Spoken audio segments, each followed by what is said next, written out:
No. Cool. Awesome. You don't want it back? No. No, yes, no, we should get it back. Let's get it back. You get it back. I don't want to worry about it. No. No. Oh. Can I not? Because all you'll do is look at it all through class. Sure. That's very No. That is very true. I've seen it before. No, I was good. I worry about it. What's that? I just worry about it in class sometimes. Don't worry about it. Yeah, don't worry about it. You are. Oh my gosh. I already failed it, so it doesn't matter. Stress. I already calculated my score. Like, you can't fail it again. Yeah. So. That laugh really freaked me out a little bit. Well, how do you know that you calculated your score correctly? Because there was one question where I thought I had asked the question in a certain way to elicit a particular answer, and it didn't elicit that answer in all cases, but answers that I received were perfectly reasonable answers to the question as it was phrased. And so I'm like, well, that actually is true, so I can't really count it wrong simply because it wasn't the way my brain was thinking about it. And so just because you think that you got something wrong on the test doesn't necessarily mean that that's the case, because you have a human being grading the test. And sometimes the human being makes mistakes in grading the test. In some cases, the human being can say, oh, well, that's also a reasonable set of answers, even though that wasn't the answer I was anticipating. So, that's not to say that all of you did stunningly well on the exam. It's just that. He's looking at me. No, I'm actually just gazing off into the ether. Yeah, I try not to second guess myself after I do the test. I just, when I was students, like, that's what I did on the test, that's what I did on the test. Wait for them. So we all did that. It's out. Will you curve it? Oh, yeah. I already know the answers. Yes. You guys struggled with glam. We really did. We can go back and revisit that. That was the question based on the paper that you read. I thought of all the things in that paper, that was probably one of the easier things to ask you about. What would have been easier? Nothing would have been easy. Nothing would have been easier. So it's possible that would have been easier, but that doesn't mean much.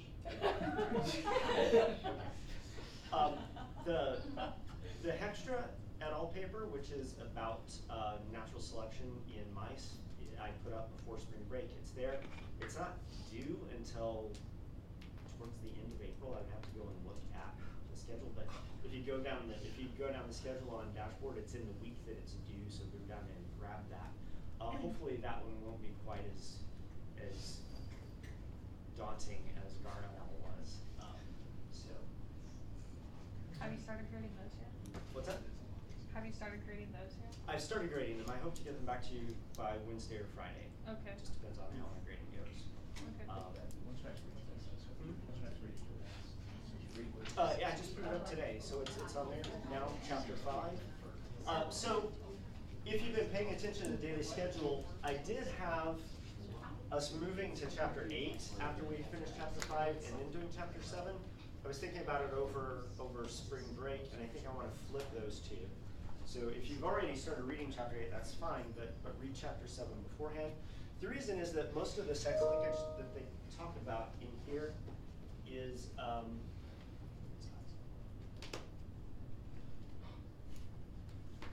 easiest to think about in terms of single genes. And so rather than go from single genes to multiple genes and multiple alleles and then back to single genes, I just decided to flip it because it started to make more sense in my own head. The next section is on multiple genes and multiple alleles. The homework assignment that I have that's for you to practice actually encompasses all of this from inheritance of single genes through inheritance of multiple genes. And so I was going to post that today, but I think it's on my flash drive rather than on my hard drive, and my flash drive is at home. I'm going to go home at lunch and get my flash drive, and so I'll hopefully have that posted.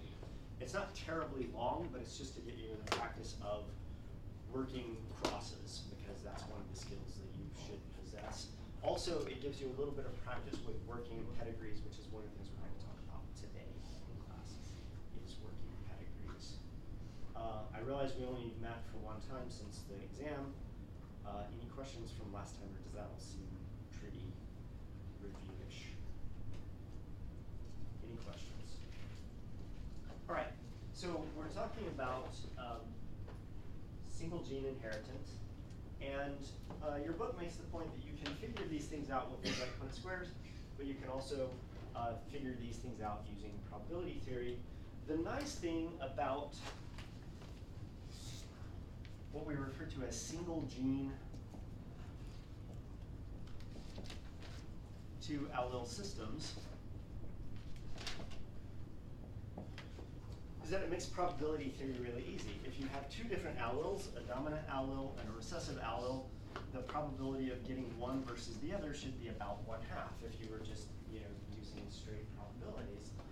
If you exist in a population where this thing is at what we call Hardy-Weinberg equilibrium, which we haven't talked about yet, but we will eventually, these things should occur at 50-50 ratios in population.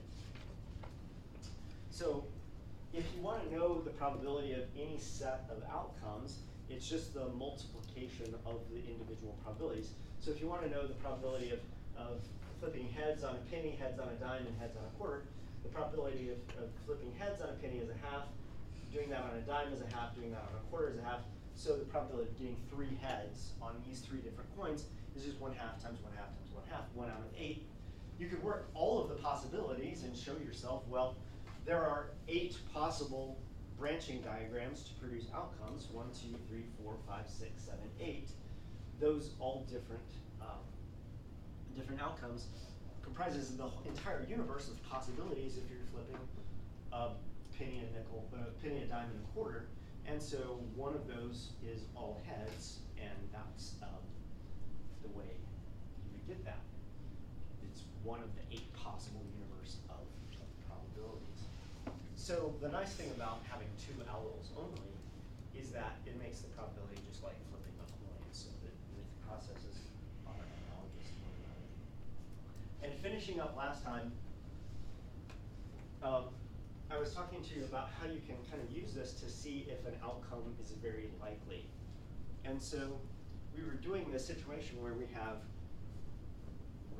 round-seeded seeds, and we want to know if this is a heterozygote or if it's a homozygote, and we can do a test cross where we take a pure breeding or true breeding individual with wrinkled seeds and cross it to this individual of unknown genotype. If this individual is a homozygous dominant, what will be the outcome of all of the offspring? They'll all be, these guys can only make one type of gamete. These guys can only make another type of gamete. When you put those together at fertilization, you only have one type of genotype, and these are going to all be, they're all going to be heterozygous, and they will all be what in terms of phenotype? They will all have round seeds. And 100% of the offspring will be, Oh my god. what was that? My soul was like, wow. It was out there. Was it out? What was it outside? Yeah. No, I thought it That was from my horrifying, iPad. honestly. That's great. That's Anything? No, I just see trees. So, oh, that's way better. The trees are screaming. That actually says if on the other hand, that unknown genotype is a heterozygote, what is the expected distribution of offspring? What's the first step you do? When working any cross? Figure out the gametes that can be produced. This individual can produce a dominant allele gamete and a recessive allele gamete. This individual can only produce recessive allele gametes. So you have 2 possible genotypes. This one, which results in a heterozygote, and this one, which results in homozygous recessive. They'll be in equal amounts. And so you have a 50-50 chance of seeing round seeds versus wrinkled. And now we're back to this 50% situation. So then the question is, well, how many round seeds do you need to see in order to say that this individual is actually a homozygous dominant versus a heterozygote? Well, if you see one round seed, well, there's a 50-50 chance that you would see one round seed in a single offspring if it is a heterozygote. So the question is, what is the probability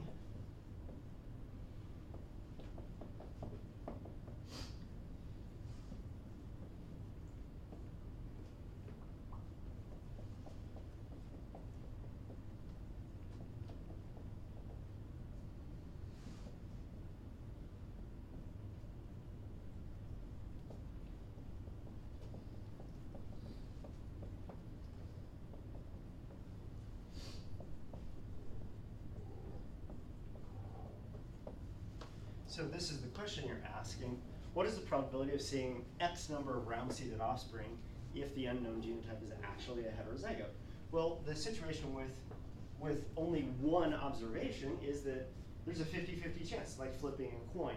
It wouldn't be very convincing to look at the offspring, see one round seed and say, oh, it must be homozygous, or it must be heterozygous. What's the probability if you see two round seeds and no wrinkled seeds? What's the probability of seeing two round seeded offspring if this is actually the genotype of this individual? Well, it's 1/2 times 1/2, so it's 1/4. Well, now there's a 25% chance of seeing that and a 75% chance of not seeing that, but still, that's not great odds. I wouldn't go to the betting tables with that. What's the probability of seeing 3 round-seeded offspring and no wrinkled? Well, that's 1/2 times 1/2 times 1/2. That's 1 out of 8. We're getting closer to being convinced that this is not a heterozygote. If we have 4, it's 1/2 raised to the 4th, which is 1/4 times 1/4, that's 1/16. Now we're beginning to think, okay, we might be beginning to think that this is actually not a heterozygote, it's actually a homozygous dominant, because we're not ever seeing any wrinkled, and the odds of seeing this many rounds is getting lower and lower. We bump that up to 5, it's 1 out of 32, etc., etc. By the time you get out here, that's about 3% to see 5 of these. By the time you get out to see 50, the chances of you having this many round seeds and the parent being a heterozygote is vanishingly small. This is what I refer to as vanishingly small. It's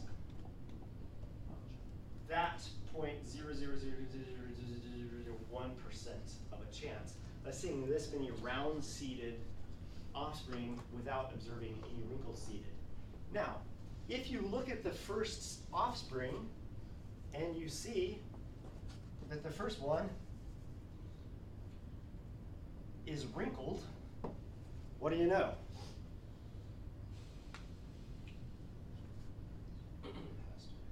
It has to be a heterozygote. There's no other way to get wrinkle-seeded offspring out of this cross. The only way to get that is that.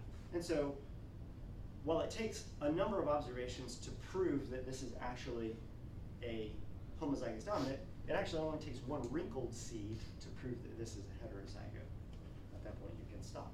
Yeah. They would both have to be heterozygotes there. Well, no, because this is a test cross. So this would be a heterozygous parent, and this would be a homozygous recessive individual, because this is round, and this is wrinkled.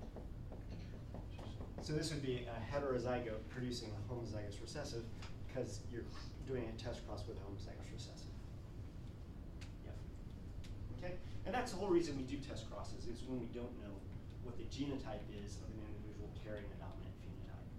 Because if we do the test cross, it will inevitably produce some recessive trait offspring.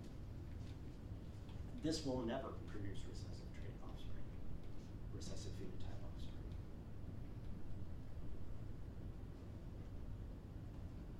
Questions? Yeah.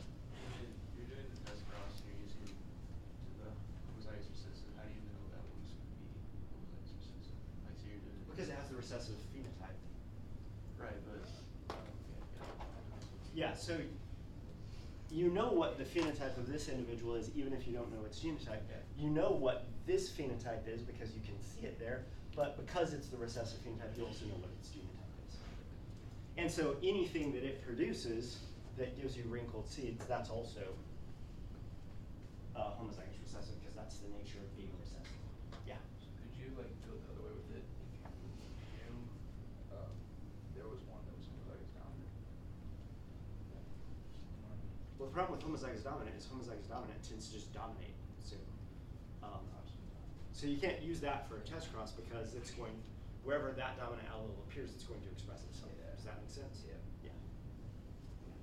No stupid questions, right? No, it's fine. It's helping you think through what you're doing.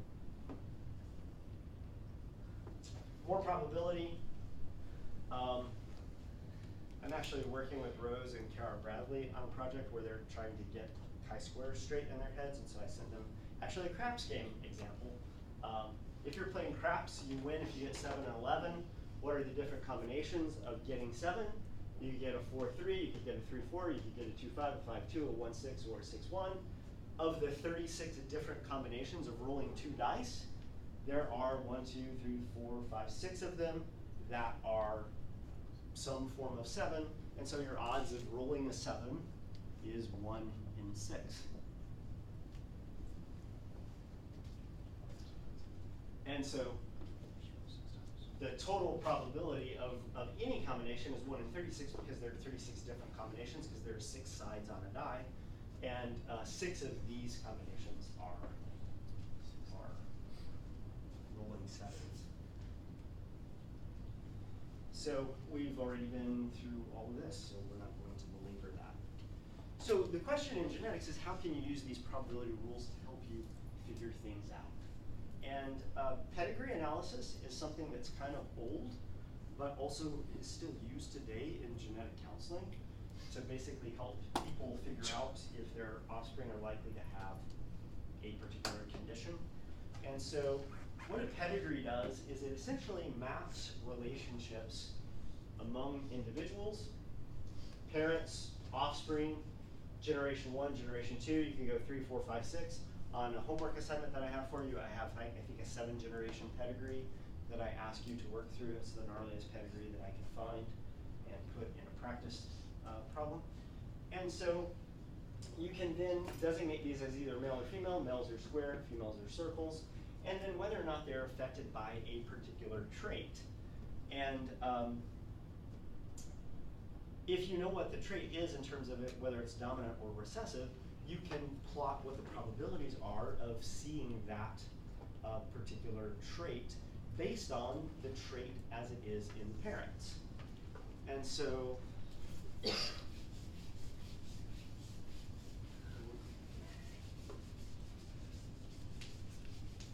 we can employ probabilities to put the chances of prospective offspring having a particular trait. So this all relates back to a single gene cross, in that if you have 2 unaffected parents having an affected child, if this particular, so if you have, let's see, oh, it tells you that already.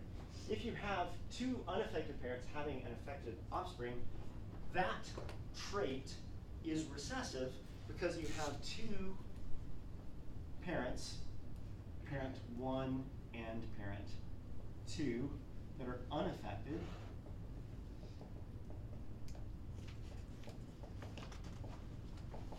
Giving rise to an offspring that is affected. And what's the only way that that would happen? If being affected was a dominant allele, what would both of the parents be?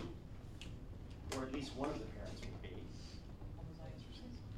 At least one of the parents would show the traits, because you have to have the dominant allele in one parent or the other. If it's in one parent and that parent is homozygous dominant, then they would pass that on. Even if it's heterozygous and this is homozygous recessive, you still have a probability that they would pass that on, a 50-50 probability. So in order for this offspring to have this trait, if it's a dominant trait, one of the parents, at least one of the parents, would have to have it. So if you have the trait appearing and neither of the parents have it, you know that it's a recessive allele because these two parents are heterozygous. Because neither of them show the trait, but the trait appears here, which means that that individual is homozygous recessive. If an affected parent has the trait and the offspring have the trait, then once again, you would say that this is probably dominant because that dominant allele is going to appear 50% of the time in an offspring, regardless of what the phenotype of the other parent is. If, on the other hand, you had one parent that was affected and no offspring that were unaffected, what do you know about that? So let's say that both of these offspring are unaffected, but this parent is affected.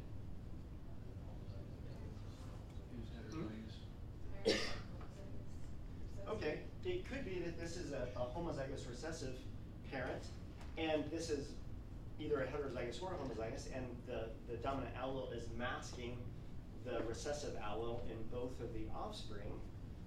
But if that was the case, you would have a 1 in 4 chance of seeing those, but with only 2 offspring, you don't really have a very big sample size to make that determination.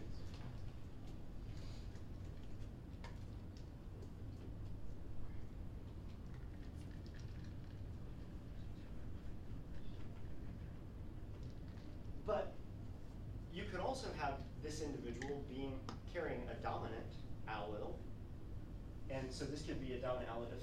So let's do it this way.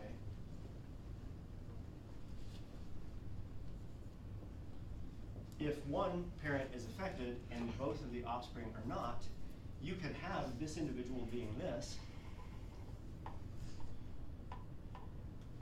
individual being this, such that the affected individual is carrying a dominant allele, mating with an individual that is homozygous recessive, easy enough to see that in 50% of the time, these could both be homozygous recessive offspring, because there's a 1 in 2 chance of this, there's a 1 in 2 chance of this, there's a 1/4 chance of that.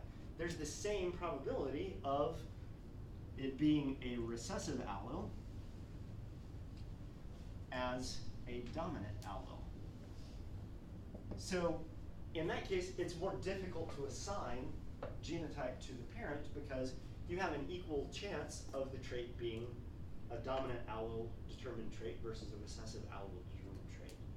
And so it says it's likely to be dominant, but that's not a given thing. You would have to look at broader patterns in a broader pedigree than this to figure that out.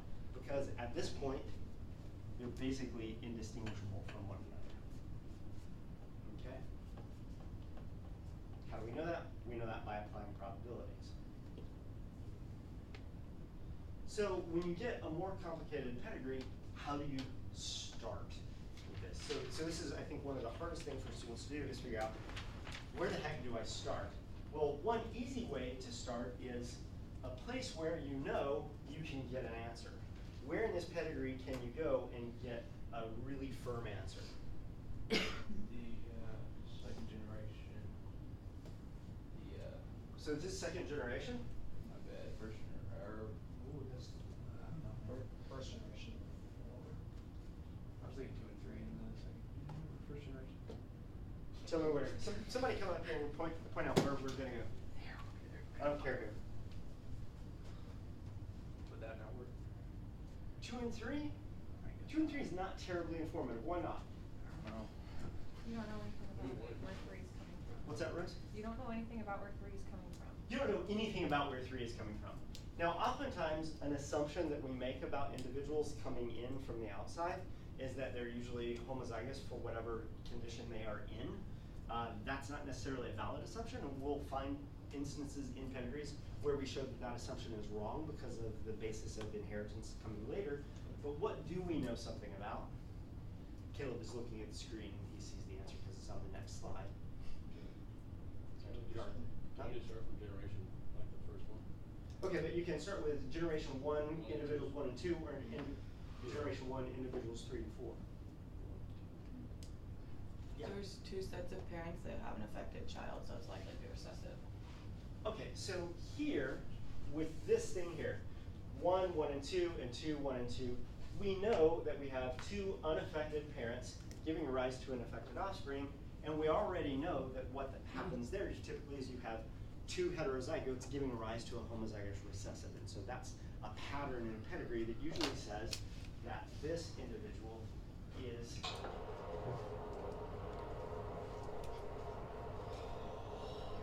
whoa. Whoa! That's been up there a while. Yeah, this is a different life. You guys sad to see Origins of Replication gone? No. Are you heartbroken?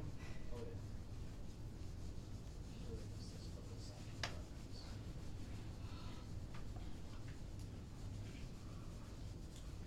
So, based on just this right here, we know that this is probably a homozygous recessive.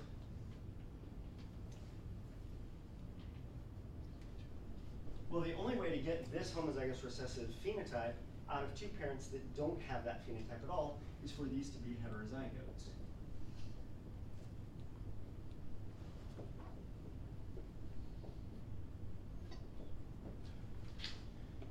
We know that this is if we know that this is a heterozygote and this is a heterozygote, what does Real quick, how do we know if the affected children is like a recessive disease or a? we would just assume that it's a recessive because it's not shown in either of the parents and it emerges again in the offspring. So is there pedigrees that the affected or the dominant?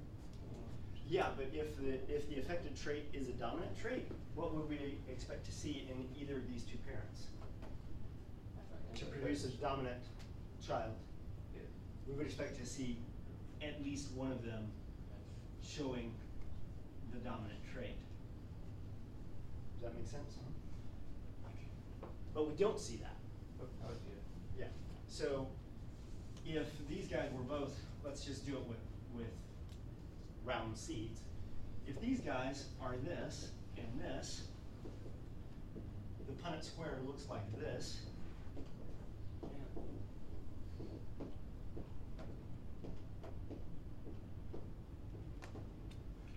So 3/4 of these should have the dominant phenotype, and 1/4 of these should have the recessive phenotype.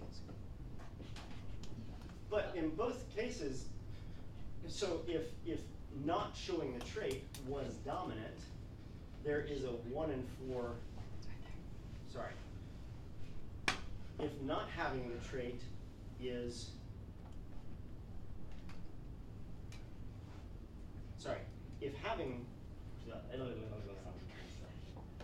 am I trying to say? Having the trees dominant. If being affected is dominant, right? If this is dominant, Yeah. yeah. If this is dominant, then for these individuals to not have the trait, could they possibly be this genotype? No, the only way to get this trait coming out of individuals not having the phenotype, if this trait is dominant, is for one of them to have the allele. It doesn't really matter which one of them has it, in which case they would show the trait themselves as well. So that's why when you look at a pedigree, go looking for something like this that shows you parents giving rise, normal parents giving rise to affected offspring. That then tells you whether it's a dominant or a recessive. In this case, looking at this one, you could just say, well, I want to look at this one instead. What's the problem with looking at that one? Somebody other than Chris.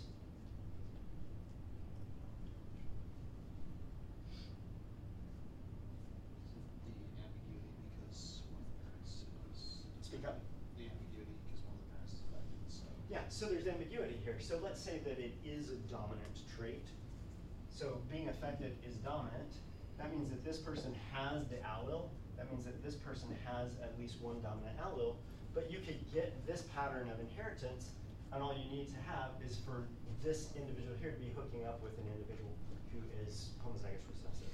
So this is a less clear sort of place to begin than this is. Okay, does that help you? Mhm. Okay, cool. In that second one, you wouldn't be able to tell whether the trait was dominant or recessive too. No, it's ambiguous. Yeah, yeah. That's exactly what Jameson was talking about. Do you go by Jameson or Jamie? Jamie. Jamie. You sign things Jameson sometimes, and you sign things Jamie sometimes. Identity crisis.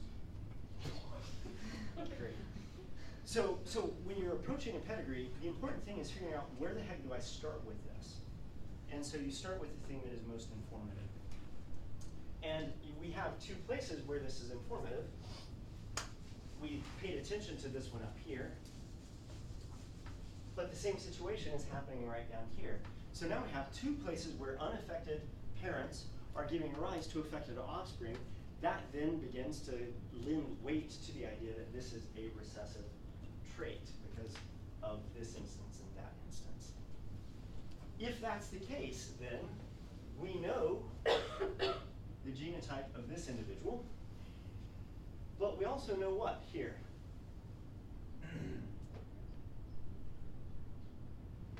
For these two unaffected individuals to give rise to a homozygous recessive, what do they have to be? Heterozygous. They have to be heterozygous. It isn't, they're likely to be heterozygous, they have to be heterozygous. Now we're assuming that there's no mutation in gamete formation and stuff like that, so we're making that simplifying assumption. But this is generally what we would assume. Now given that, this individual could be what? Homozygous or It could be homozygous dominant, or it could be heterozygous. But it has, A 1 in 4 chance of that, a 2 in 4 chance of that, right? but it has a kid. Sorry. I'm sorry. So then we have children here that we don't know anything about. Let's go over here. If this is homozygous recessive, what do we know about these two parents?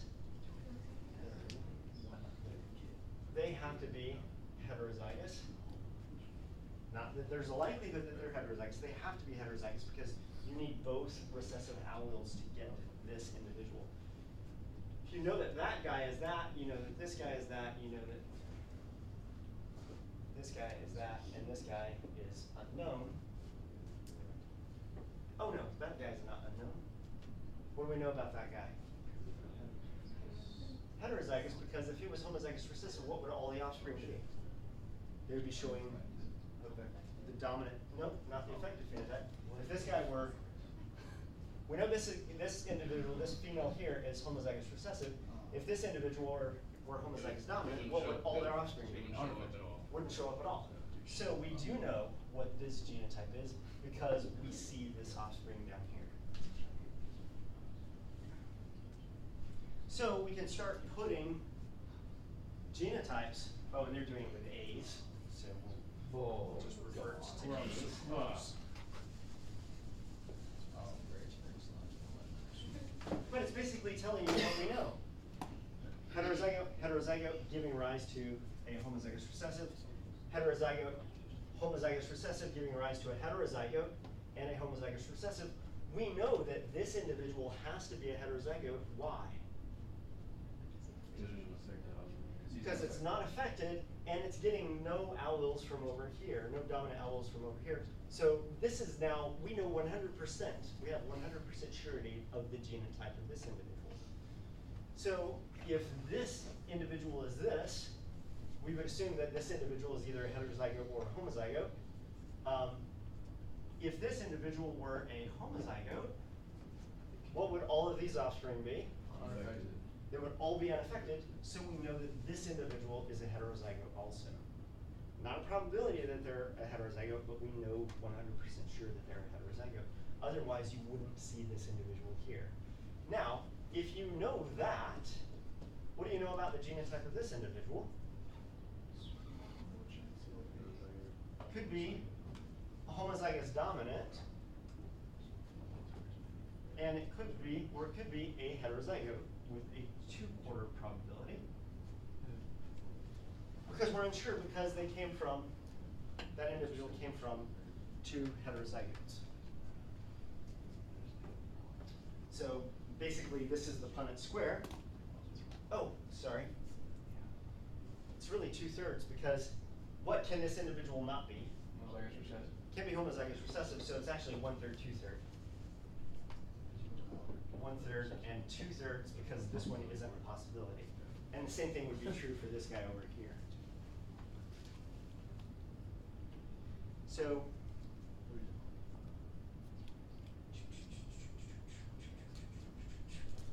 when we don't know anything about an individual, and in this case they only produce one offspring, generally you assume that that individual is homozygous dominant. And so if we go back here, once again there's a 2/3 chance that this individual here is a heterozygote for the same reason that there's a 2/3 chance here. And we're interested in what's the probability that this individual is going to be affected by whatever this trait is. And so when we make that statement, what's the probability that this individual will be affected? We don't have to pay attention to the homozygous dominance at all, because if there's a homozygous dominant, what will all of the offspring be? They'll all be unaffected. And so we only have to worry about the probability of heterozygotes. So if this is a homozygous dominant and this is a heterozygous, what does that Punnett square look like? This individual can produce one type of gamete. This individual can produce two types of gametes.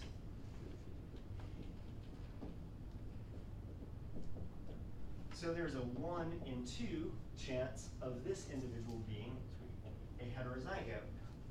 Because you're interested in heterozygotes because you want to know if this individual is going to be affected.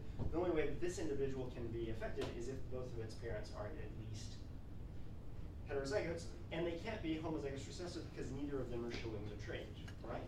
I would say it's 1/3, but on that slide. So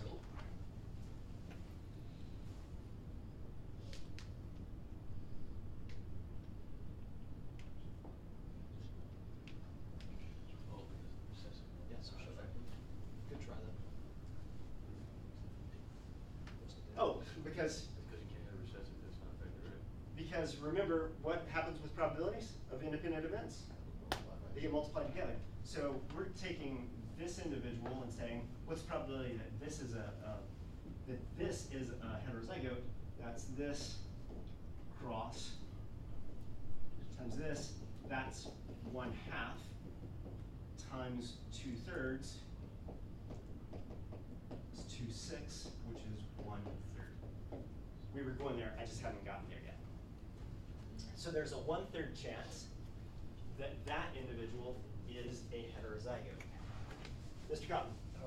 So you said individuals we don't know anything about, we assume they're homozygous. That is an assumption, yes. So why do we assume one of them is, the other one isn't? Why do we assume that this one is? Oh, no, did you say? We don't know anything about this one. So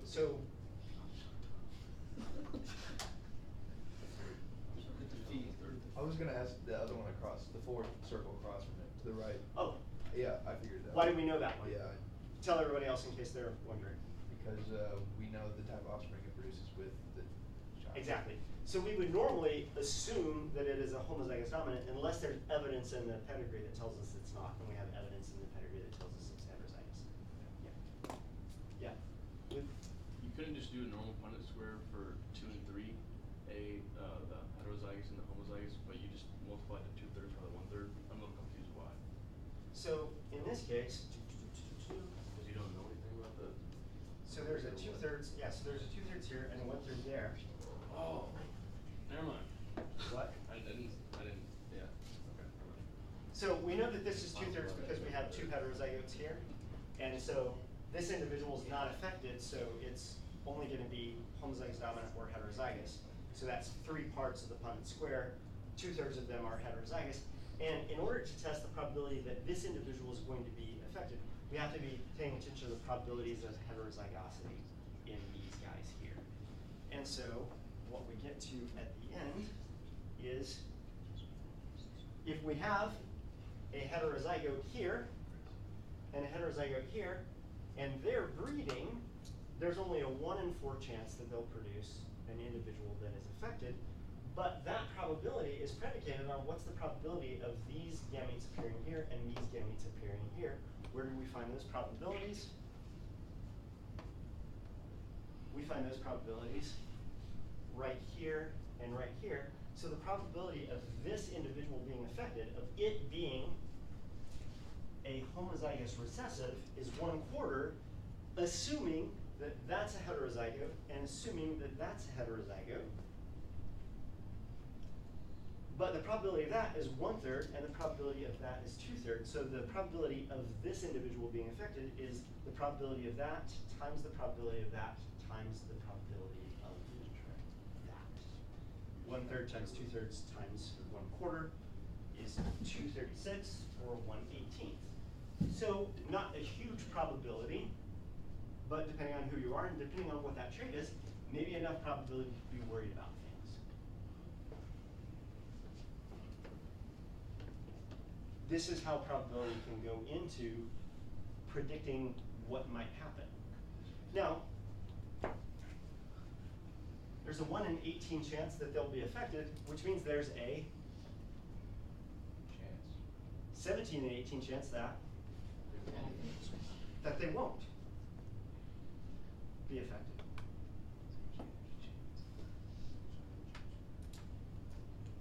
Which is, I don't know, that has a different connotation to me. 17 and 18 chance that they're not versus 1 in 18 chance that they will. Those are basically just two different ways of stating the same outcome. One just concentrating on the odds of being affected, the other one concentrating on the odds of not being affected. Let's understand how pedigrees operate. Guess how you get good at pedigrees? Practice. You get good at practicing pedigrees. Also, this is a strictly dichotomous sort of pedigree for the most part. But you'll see pedigrees where you have multiple offspring, and when you have multiple offspring, you can begin to lean one way or another as to whether an individual is heterozygous or homozygous on the basis of how many of those offspring. If you have 6 offspring to choose from, how many of them are showing the effect or not? If you have a bunch of them and they're not affected, then you're going more and more towards thinking that one of those parents is homozygous dominant if the affected trait is recessive.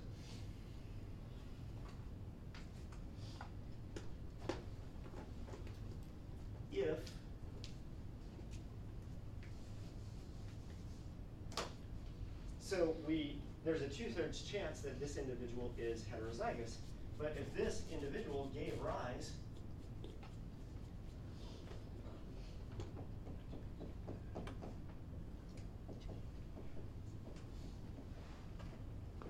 to these set of offspring, what would you begin to think about that individual?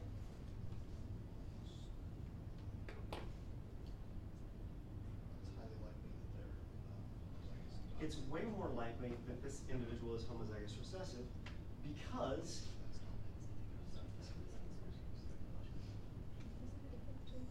oh, wait a minute, no. I'm so lost.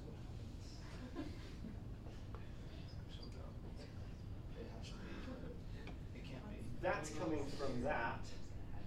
It can't be the homozygous recessive because it's not corrected, so it would be likely that it's homozygous dominant, right? Yeah, so I was about to be clever and then I screwed myself.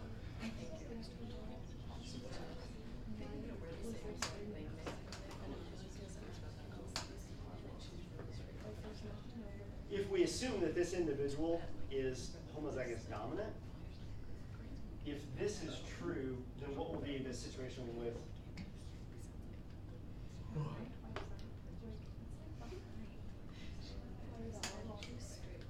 Shane, there's a lot of unaffected offspring.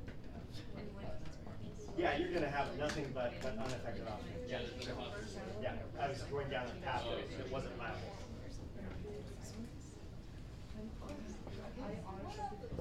All right. The only, So they can't have an effect. they can't, right? Ever. They like. Those two, yeah. These two can't. They'll never have affected offspring. The question is, are the affected offspring homozygous or heterozygous? Because if they're heterozygous, then they if they're heterozygous, then they can have affected offspring. If they go with the heterozygous or homozygous recessive. Yeah, so you can't ever do anything except put a probability on this individual being a heterozygote, because all of their offspring are remain unaffected, and you can't tell from their phenotype what their genotype is. Does that make sense? But if the one coming in from you was heterozygous dominant? So if this was heterozygous, We'll change the odds. so if this was heterozygous, it would change the odds of this individual being heterozygous. And you would only know that once again, because there's a 1/3 chance that this individual is homozygous dominant.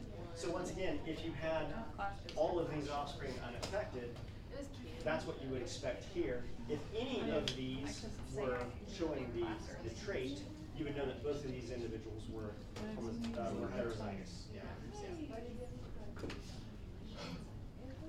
So, a pedigree is about sleuthing out the possibilities when you're not certain of what genotypes would be.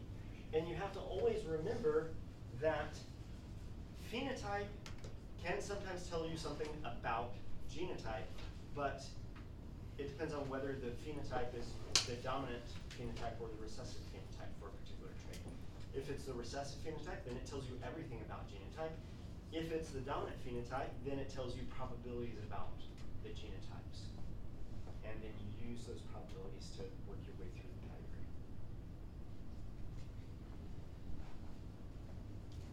Questions? Simple pedigree.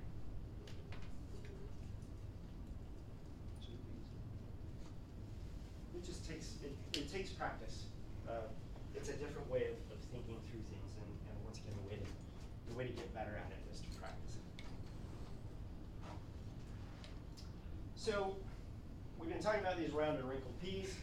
As it turns out, we've been talking about early in the class how genes in DNA get transcribed into RNA, RNA gets translated into proteins, proteins then go out into the cell and do things.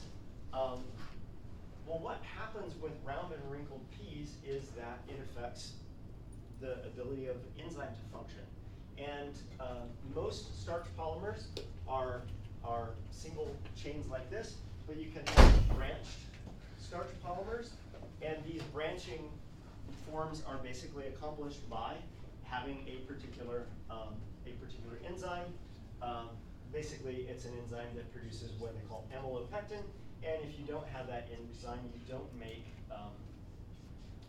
these branched molecules of starch.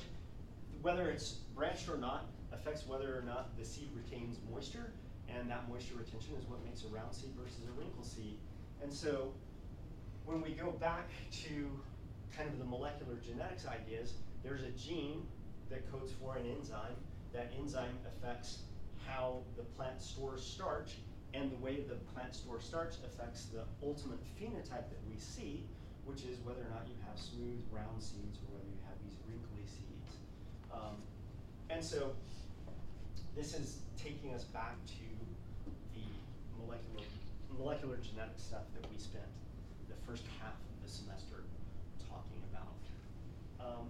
Same thing happens when we think about complex characteristics like coat color. So these are mice. Mice coat color is a well-studied characteristic in organisms, and it turns out that it's a situation that has multiple alleles. So next week we're going to be talking about inheritance of multiple genes, but we're also going to be talking about genes that have multiple alleles, not just a dominant and a single recessive, but might have multiple dominants or multiple recessives. That changes the outcome of these simple crosses because you have more alleles competing now, and so your Punnett squares might be more complicated. The advantage of this is that in any diploid organism, you only always have two representatives of a particular gene. One dominant, one recessive, one dominant, two recessive. There are always just going to be two because we're always talking about diploid organisms. The reason that I mention this to you now is not because it's mentioned in your book, which it is, but the Heckstra et al. Paper that you're going to be reading for your last literature summary, basically deals with selective advantages of different coat colors in mice in a natural environment in the desert southwest of the United States. And so we'll talk more about multiple alleles in the context of blood typing in human beings next week, but know that those kinds of multiple allele situations occur with lots of different kinds of genes. Questions so far? All right.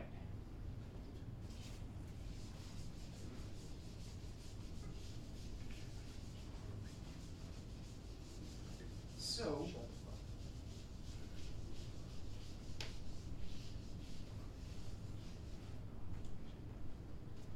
remember that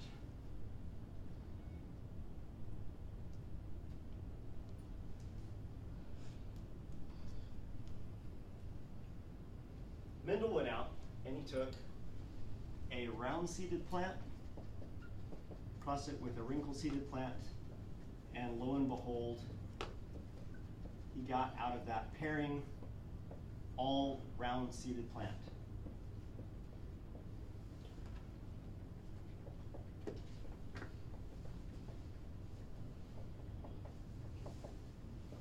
Remember that this is the parental generation, this is the F1, the first filial generation. Then what did he do? He allowed these plants to self-fertilize, which is the same thing as crossing them with an individual of the same genotype.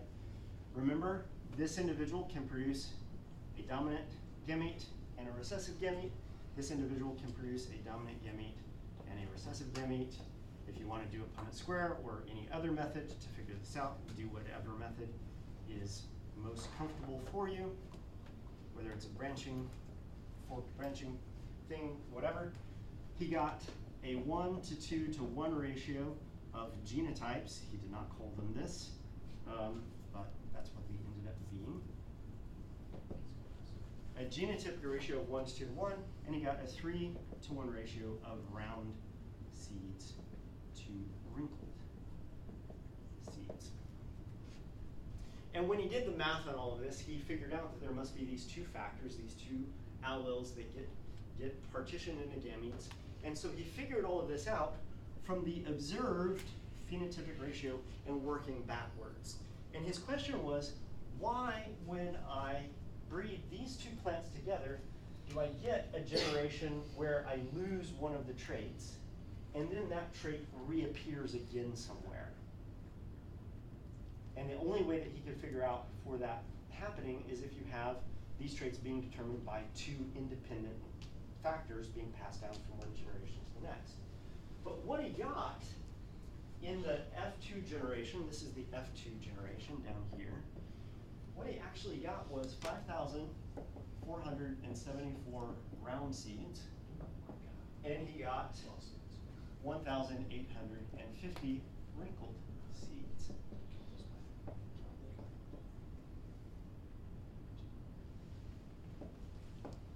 7,324 seeds he counted from the offspring of this F1 cross. And the question that your book broaches, and it's not a question I'm particularly concerned about, is did basically Mendel cook the books on his data? And so this is the phenotypic ratio of a 3:1. Well, what is this ratio? Somebody divide 1850 into 5474. 2.95892:1. So that's the actual observed ratio, which seems pretty darn close to 3:1, doesn't it? And so one of the things that people write about periodically, and there's actually a whole paper written about this if you want to go and read it. I read it before spring break, basically questioning whether or not Mendel's ratios were too close to the actual theoretical ratio to be believed. And I don't really care about that question because we now know that what Mendel found works. But the question is, how do you determine if this is too close to the theoretical ratio or if it deviates from that theoretical ratio? Well, the way we do this is we use chi-square tests.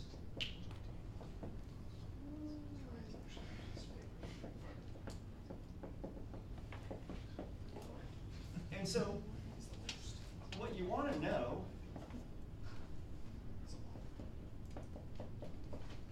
is if Mendel's ideas are correct, you should have expected a 3-to-1 ratio. You should have expected 75% of the offspring to show this phenotype and 25% of the offspring to show this phenotype, because this is the dominant phenotype, this is the recessive phenotype. And so you can actually calculate what you would have expected to see if you have 7,324 offspring that you're scoring. And so if we take 7,324, multiply it times 0.75, that will be the number that we expect to find. And when we do that, it ends up being 5,493. So it is somewhat off of what you would expect, even though the ratio looks very close. There's still quite a discrepancy in there. And if we do the same thing of 7,324 times 0.25, we would get the expected value of 1831.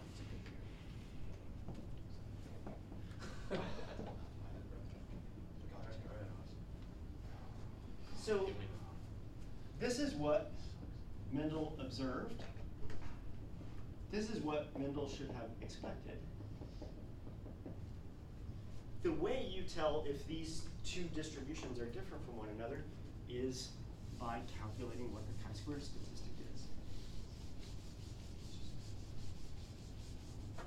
And the chi-square statistic is simply the summation, adding a bunch of things up, of the observed minus the expected value squared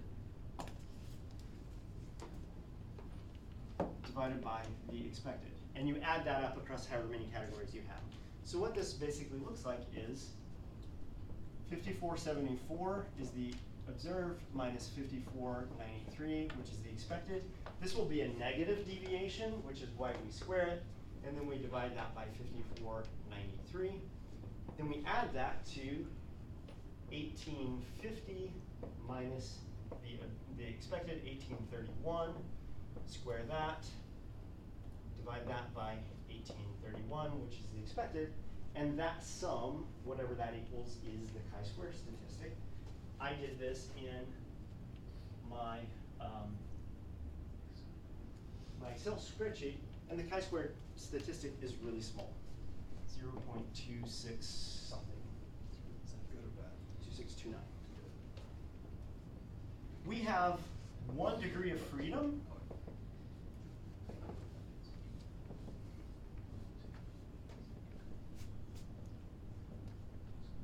Where n is the number of categories we're looking at. And so we have 2 categories minus 1, so we have 1 degree of freedom. And you can go to a chi-squared table and look up what the critical value would be. I find it just as easy to go to Daniel Soper's website.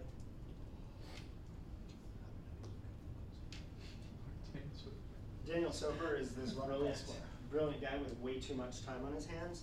He's made online things for things like the chi-square distribution.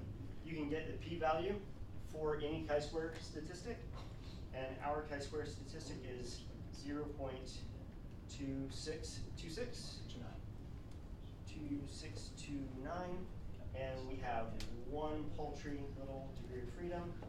And so the p-value for this is p equals 0.6081. What a p-value basically is it's the probability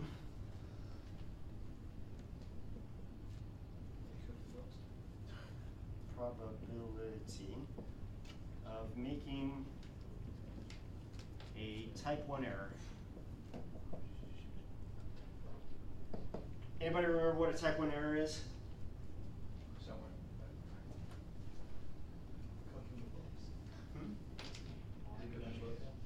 No, not lying about your data. It's an error, it's a mistake, it's an honest mistake, and people make it all the time. Just miscounts. No, not that kind of error. It's making a wrong conclusion about your data. What's the nature of the wrong conclusion? In this case, what are we saying? We're saying this distribution is not different from this distribution. So what we might also be saying is this distribution that we observe different from this distribution that was expected? And so a type 1 error in this case would be saying that the distributions are different from one another when they are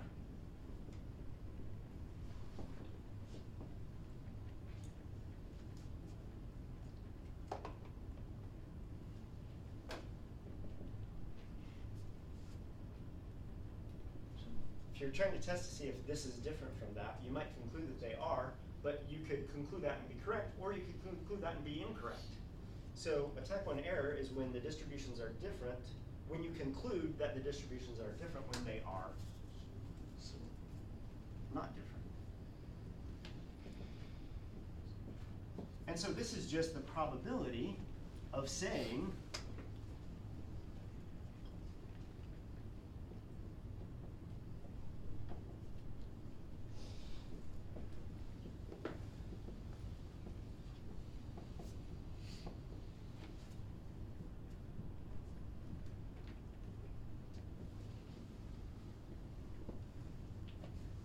so you could say that Mendel's data are different from the expected ratio of the 3-to-1 ratio of round or wrinkled seeds. But if you do that, there's a 60% chance that you're wrong.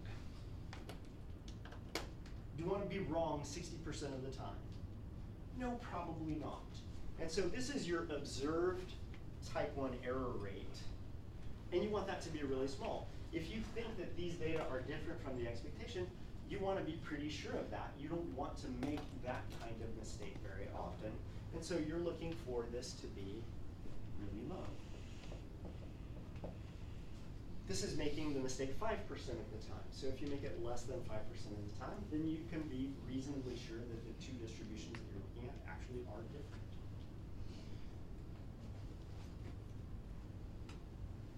So this is how you calculate it. The degrees of freedom are based on the number of categories. When we start combining two genes together and looking at inheritance, the expected phenotypic ratio is a 9 to 3 to 3 to 1 ratio. So there are 4 categories. You can calculate whether the observed distribution is different from the expected distribution by multiplying the total number of observations times 9/16 times 3/16 times 3/16 and times 1/16 to get your expected values. Calculate the chi-square value on the basis of whether the observed differs from the expected divided by the expected. And do all that. Because there are 4 categories, your degrees of freedom will equal 3. Because you're adding up more categories, you can have a larger chi-square value and have it still not be significantly different because you're just adding up more categories. But it's the same process, it's just now we're working with 2 genes being inherited rather than 1. And so chi-square is it's probably the most used statistic out there, which means it's also probably the most misused and abused statistic out there. But for genetic data, it's actually pretty easy to do and not mess up. A flexible tool in your toolbox. What people who write about Mendel's data and say that he was too close for it to be believable is that all of his chi-square values are really, really tiny. And they all do not differ from the observed, the observed doesn't differ from the expected ratio. But then again, he's working in single gene 2 allele systems, and so you kind of would expect it to adhere to expectations. So, anyway, questions?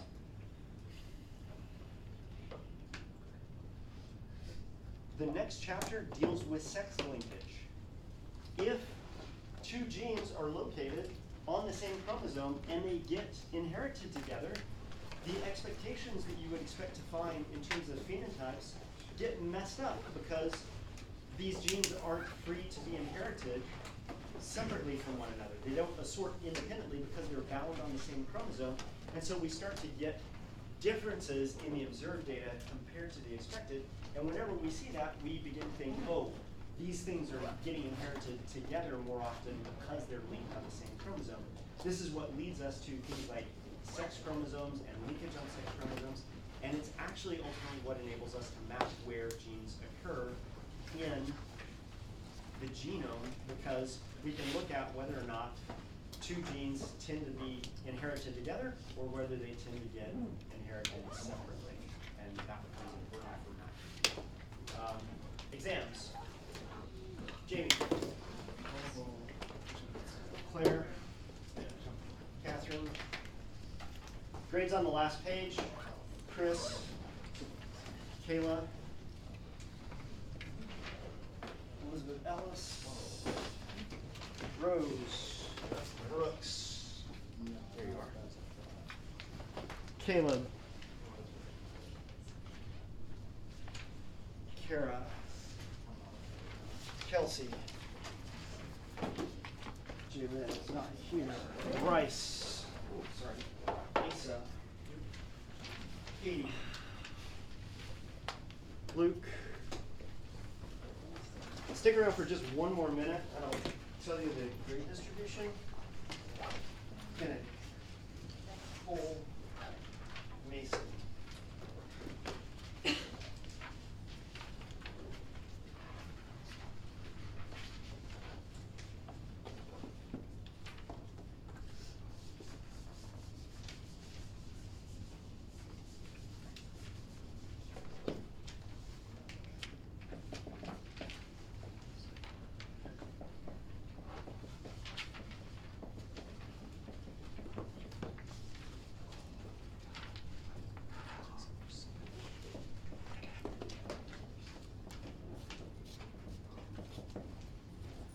Seven A's, 4 B's, 3 C's, 2 D's, 4 F's. One person made a perfect score. So, some of you have work to do. You know who you are. Come see me. That's what I'm here for.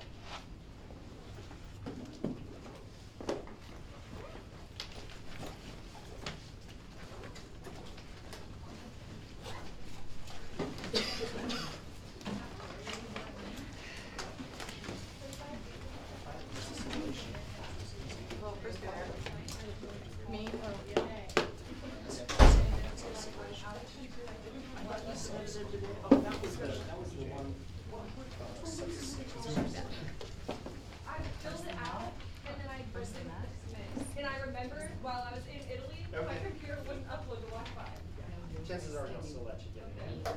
It's that loosely organized of a thing. Do it today. Yeah, no, I don't know, should I call it or like email him? Email him. Email whoever the contact person is. It should be there probably. It doesn't say, no, there's a number at the very bottom of the webpage, and it's like manager at Missouri-Science.com. Okay. But I didn't know if Yeah. they'd be able to text me that quickly. They should, because they're getting ready to meet. So, yeah, just explain to them the situation. You're like, I was on a picture, I didn't know what to do, you're Wanted to figure out But yeah, take care of it. presentation working on it. It's not gonna be that. I've already made the slides and everything. Because I thought you were doing it in. Yeah, no, I filled it all the way out, but then I had to rewrite our abstract. Like, I had to like move stuff around in the format that they Oh wanted. yeah, because it is a weird format. And so I didn't do that until like Friday, but I. Alright. Well, let me know if they reject you because of that. Well, if they do, I'll just call them and start crying. Okay, alright. Okay. Bryce, my man. Yes. What's going on with you?